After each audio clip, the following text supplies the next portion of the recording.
Katapusan ng career ni Jordan Clarkson sa Gilas Pilipinas, mangyayari na. Ayaw palaruin sa FIBA bilang local at ayaw din ng mismong Gilas Pilipinas sa Asian Games lineup. Yan ang ating mga pag-uusapan para sa video natin na ito.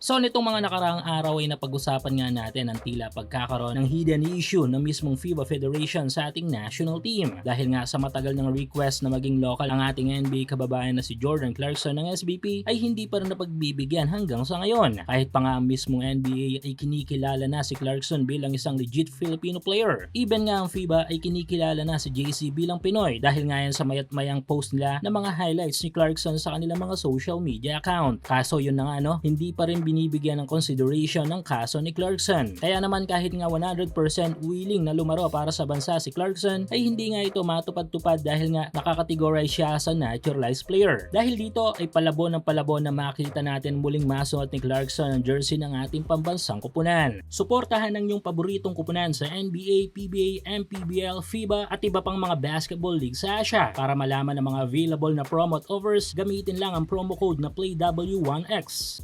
Pero tila mas lalabo pa ito at posibleng tuluyan ng magtapos ang karera ni Clarkson sa ating national team. Maliban kasi kay Justin Brownlee na siyang nagtitake over ng mga national team duties when it comes sa mga FIBA sanctioned events, ay mas pinili pa ng Gilas coaching staff at ni Coach Tim Cone ang newly naturalized player na si Benny Boatwright ang kakatawan sa pangalawang naturalized player na gagamitin sa paparating na 2026 Asian Games. Bagay na matagal na nating inihintay na si Clarkson sana ang gagamitin. Sa kasalukuyan ay sinisikap na ng Samahang Basketball ng Pilipinas na makumpleto ang mga requirements ni Boatwright upang maihabol sa Gilas lineup para nga sa Asian Games. Well, sayang no, malaking chance sana ito ni Clarkson para muling makalaro sa ating pambansang kupunan. Pero kung kayo ang tatanungin mga ka-hoops, much better pa rin ba si Clarkson over Boatwright sa Asian Games? I-komento nyo lang yung opinion sa ating comment section.